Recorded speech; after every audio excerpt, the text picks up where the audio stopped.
the King of Clubs for the people at home, and I'd like you to be so kind as to sign your name on it to authenticate it for me. Okay. And in fact, since you've chosen a court card there, why don't you sign it right the way along the top for me, just along there, so it's easy to read, because I would hate you to think that I was cheating. Perish the thought. Okay, thanks. Now, Fritzi, I think you would agree there is only one card in the world that looks like this now. I think so. Unless you make a habit of doing this kind of thing. For me, somebody like Guy is the epitome of skill. I mean, in my own amateur card magic, you know, my attempts, that's what I aspire to.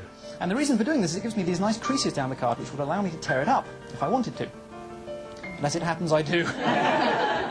Yes. Well, Guy Hollingworth has great finesse. I mean, he's really a gentleman doing magic, and it sort of harks back to, I think, when gentlemen did take up magic in the Victorian days, you know, when magic was very popular with the upper classes, and I think that's how he comes across. So then, we're going to start with these two pieces. Watch these two pieces. Put these just, if you'll excuse me, in my mouth.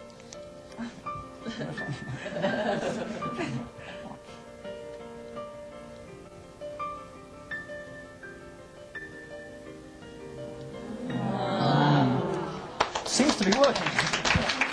What's good about it is the precision of it, I think. It's brilliant. I mean, it's just very simple and done before your very eyes, slowly. And you can't beat that in magic, I think.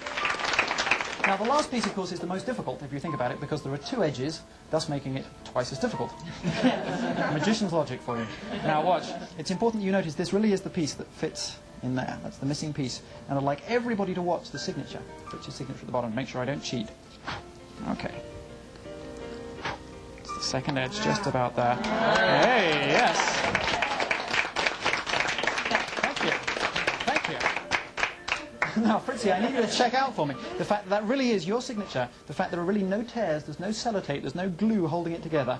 Check it out for me, and I can tell you it will never fall apart. You can keep it forevermore. How about that? Show it to the folks at home. Thank you. The Vanishing Birdcage is actually one of those little unexpected pieces of magic. It's magical genius. I mean, here we go, treacle toffee again, isn't it? It is so syrupy. Oh, I love the magic of it all. It is magic. I see there are quite a few young people around here. May I invite some of the children to join me for a second? What pleased Harry the most about the Vanishing Birdcage was the delight of the eyes of the children.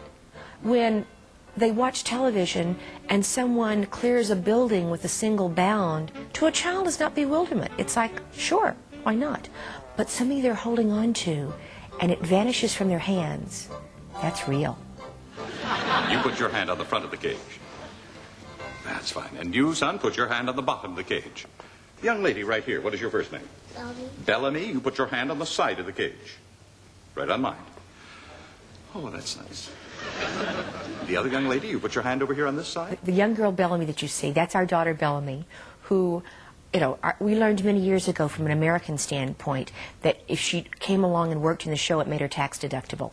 So you each have a hand up there, touching it, feeling it, knowing that it's there. Now put another hand on the opposite side of the cage. And you hop! Well, that's the way it goes. Thank you very much. Thank you.